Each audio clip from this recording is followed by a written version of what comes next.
my heart, right? And it comes back. Like for 2 years, I wanted an iPhone, and it just appeared. But I didn't even ask for it, but it just appeared. It's called law of attraction. It's called the secret. The secret of life is if you want something bad enough, it comes back to you, buddy. So right now, where I'm sitting in my life, I want to see myself stable in my own apartment in 6 months.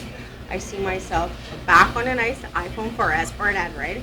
I see myself I see myself working mediocre, like paying job, but something satisfying, whether it's like working in a shelter for women, whether it's like working in like I don't know, what do you call it, like our HIV organization, whether it's like working in like Elizabeth Fry Society. I see myself doing things and I feel it and I can taste it and I can smell it, and that stuff comes back to you. You put it out to the universe. This might sound wonky dorky, but it's so true. You see yourself doing something and you put it out to the universe, and eventually it's called like waves of electricity, like waves of attraction, like law of attraction, and it comes back to you. It so does. Like, I can't explain it. I seen myself years ago doing like the work that I was doing, and how did you asked me how I got the job? My friend offered it to me after a month, and I see myself driving a new car. After Perry died, I got the job. A month after that, I won a car, and within 3 months, I had my kids, and I was working full time for 2.5 years. I was like making good money for a single mother, and I was doing good. Nice. Like the law of attraction works, man. Nice. It doesn't matter who you are on this place there. If you're like an addict, whether you're like a slumlord, whether you're like a gambling addict, or like you're like some slough off, like somebody who doesn't give a shit about. But if you see something and you feel it, and you think about, you can see yourself doing it, and you think about it and you dream about it. Like I dream about stuff. I can record my dreams every night almost. Like I dream about when I was in treatment. I dreamt about being in treatment while I was in treatment, so I was supposed to be there. Like people in my life, I dream about people in my life all the time. Who can say they do that? And actually, like, and there's a purpose for it. There's a reason why. Like I read my dreams all the time. I read how my life goes, and sometimes when you're me, sometimes we don't go, we take our own will and we like go on another direction. We sabotage, right? Fear of success. That's totally what it is. It's like fear of success. If I'm successful, then I'm accountable, right? And if I'm accountable, then I can't as easily fuck up as I want to, right? So it's like, nah. I'm like, I know this stuff and it kills me because I fucking don't follow it, but I know it. It happens. And it's happened to me. Like, I've dreamt about some knight in shining armor who's like gonna sweep me off my feet one day and like make love to me for 2 hours in the bathroom. And like, and make me feel like I'm okay the way I am. And I love that. And it's like, who gets to fucking actually acknowledge? I'm so aware of where my life can be, and yet I dissociate really well. I can say fuck it and dissociate and sabotage because of fear. Usually when people fuck up, it's because of fear of success or fear of being hurt, right? One of the two. That's a beautiful story. Like, very true. Very true. Like, yeah. And I might be like... How are you going to get to those plateaus, like, in 6 months? How? Yeah. It's called small daily living steps, so small goals. So, like, tomorrow I might actually go get... today's Tuesday? No, today's Monday. So Monday. Tomorrow I'll sleep. I'll think about the love we made. And then Wednesday, I'm going to go get my check. And I'll sit around and go get my ticket right away. Because I got to do stepping stones, right? Footwork. So I'm going to get my check right away. Because I'm not sabotaging this. I wanted to get out of town. Put out all calls for help. And you know what buddy said? He goes, Felicia, step one is you admit you're an alcoholic and you're an addict. And you fucking accept responsibility. And you say, look it, I give in. And you accept help. But you got to help yourself too, right? So I'm going to go get my check. Go buy a ticket. And lock it in the fucking ticket counter at fucking Greyhound if I have to. And then spend some more time with people that I've met down here. And grab my sister, go back up to Prince George. go back to, she's got a guy up there that's going to give us our H2S. Go get my H2S. I can be a safety watch person at the what do you call it? Lookout. The Home. Group home. no, not the mines, the Oil not the fields. the pine. Up in Prince George, there's lots of pulp mills. Pulp mills. Okay? Oh, wow. So I can go be. I have my fire suppression. I have my first aid. I have my food safe. My women's. I have my financial literacy, and I have one more. And all I need is my forklift, and I need my H2S, which is safety watch. And I can go make fucking like $35 an hour. That's all I need, buddy. I swear to God, I will do this. And when I'm on, I told you that earlier, when I'm on. You know, I just gotta keep things, I need something good every day of my life for the next fucking till I die to remind me how good life is much better than the way it is down here, the way I fucked up in Italy. You know, and I know this. Like, if I have something viable, something estimatable, something fucking verifiable, something that I can do every day that's got some substance to give me proof that living a better life on a daily level, every minute of the day, for me as an alcoholic and addict, is crucial. I have to be able to know that what I'm doing every day is accountable, right? Accountable to being a human being, to being a mother, to being a sister, to being a you know, like somebody, a friend. If a friend were to call me in trouble, I have to be accountable to say, look, I've been where you've been, and I know how it feels, and I can fucking help you as long as you help yourself. And I've been there. So it's no fucking fault to me to hear my friends say to me, look, Freisha, you're the one who finished a 35-day treatment. What did you do? You went down to Vancouver, Hastings. What are you doing? Like, fuck, man. You know better than that. You know better. So what are you going to do? What's your plan? My buddy said to me this morning, what's your plan of action? My buddy who's like sex addict and wants to sex with me. And he's an addict, buddy. He's an addict. And he's like, you know what? He's like, as much as I want to give you shit, I'm still horny. Because he's a sex addict too. It all comes in. Anything that makes you feel like you need to fill a void of any kind is an addiction. Guaranteed. Anything that makes you feel like you need to watch too much TV, eat too much food, have too much sex, to avoid being fucking like accountable to being a better person is an addiction. That's very true. Very true. Everybody in life, whether it's like you gotta buy 10 packs of smokes a day, fucking watch 10 hours of TV, spend 5 hours on the internet, if it keeps you from being fucking a better person, then it's an addiction. And that's not just for addicts, that's for major society. And I swear to you, the 12 steps of Alcoholics Anonymous should be enveloped in every high school community. It really should.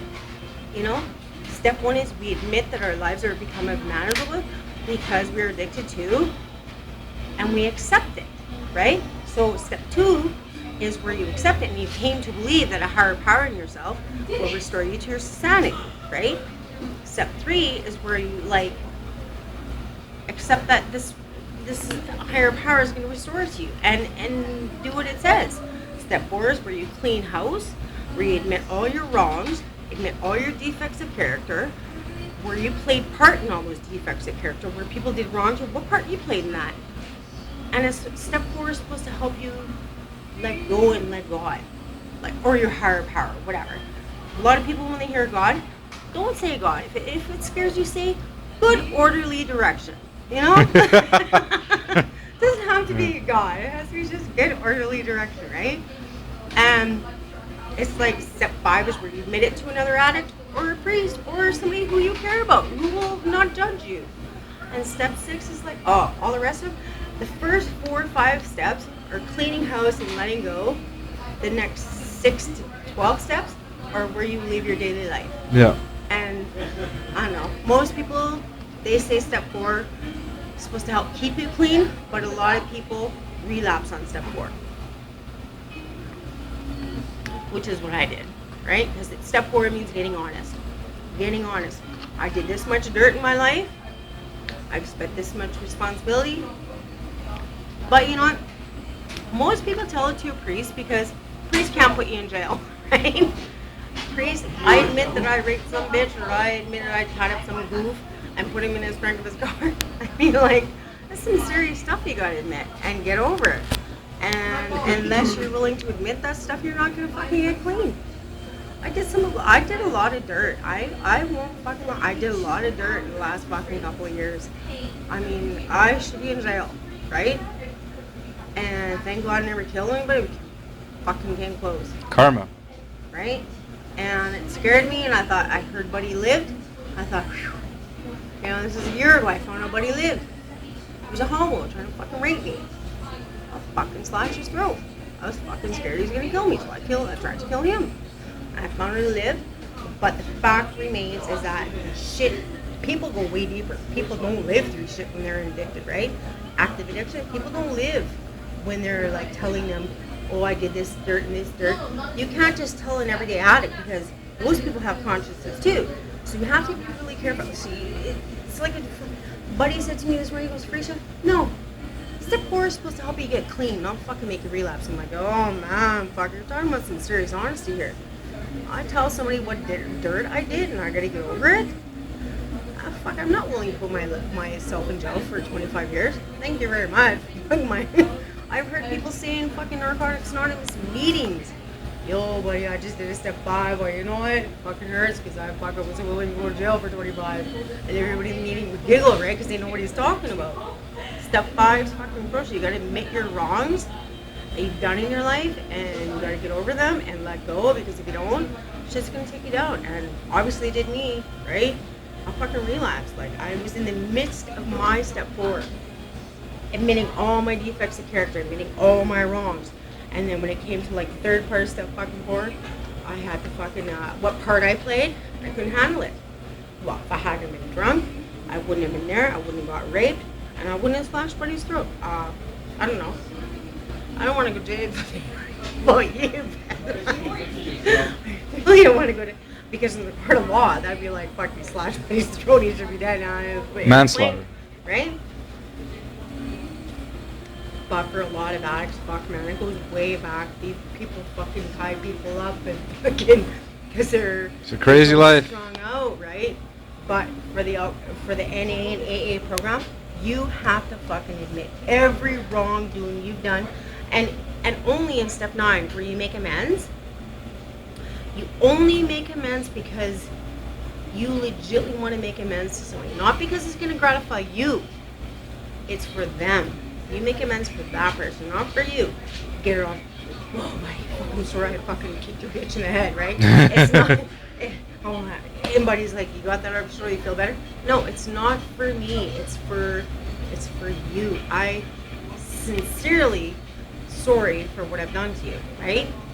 And you make it from the heart, and it's not for you to get it off your shoulders.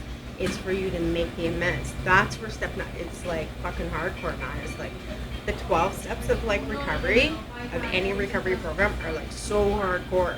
I mean, everybody in society should live by these steps, sincerely. They really should, because everyday folk go through life thinking, old lady dropped her purse, I picked it up, it's okay, fuck, I wasn't drunk, fuck, I was down that day. Bitch had money in her purse, you know, like, everyday people go through this life thinking it's okay to fucking do shit like this, and it's not, because we live with it. The average day person lives it. And am I gonna lose sleep tonight? I probably will. But until I let go of that shit, I won't. I fucking won't let it go. I won't. I'll live with that shit every day of my life until I sincerely sit and get on. When they say you get on your knees and you pray, you get on your motherfucking knees and you pray to like the tree, to some God orderly direction, or to some fucking light in the light bulb. So you pray to something, because it's gonna save your ass. It's gonna tell you to get up the next day and fucking another 24. When they say you leave a meeting and you say, thank you for my 24 hours cleaning is over, wish you all another 24. That's how it goes, right? It's like, it's no shit to fucking like joke around about. It's like so serious. Like my sister Carrie right now, she's like in some rape shelter right now. She wasn't raped. She had to lie through her teeth to get in there. And my sister's safe right now because of it. She's fighting 2 kidney stones in her kidneys right now. And if that's what she had to do, you know what? Good for her. You know, at least she's not stuck down here in some godforsaken fucking Hastings shelter, sicker than a motherfucker, right? She's clean, she's sober, and she did it before her own. Step one is you take care of yourself and you admit. You put yourself away from the problem and you take care of your immediate well-being, which is roof over your head and food in your tummy. If you can do those two things for the next godforsaken, some people stay on step one for a year.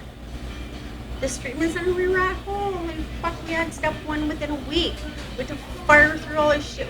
And I had I was in the midst of step four in like 4 weeks, buddy. I couldn't handle it. So you can't rush somebody's recovery program. You can't. It just doesn't work like that. And that's why a lot of AA and NA fellowships don't believe in people going to treatment. They believe in getting into a recovery house. That's one thing. Because they teach you how to live clean and sober. But a treatment center, they fire out AA and NA steps like fucking no tomorrow. And they tell you to fire out within step four within 4 weeks. Some people aren't even recuperating physically. You gotta get your physical body well first. Or you can handle the mental shit, right? And that's why most people come out of treatment and they fuck right up. I've been to 6 treatment programs. I've paid on the Canadian government, or Indian Affairs, I've paid Indian Affairs program about $50,000 for a big book, buddy. For a big book of AA. You know, I have all my literature locked up somewhere. But it's like one guy said he's been to so many treatment programs, he figured he paid $150,000 for a big book. Before he finally got it. It was like horrendous. He's like, fuck, if I'd known then what I could get now, but it's like, shit happens for a reason. My friend gave me shit this morning. He's like, get your shit out of the problem. He's like, why the fuck did you do that? He's like, get your hell out of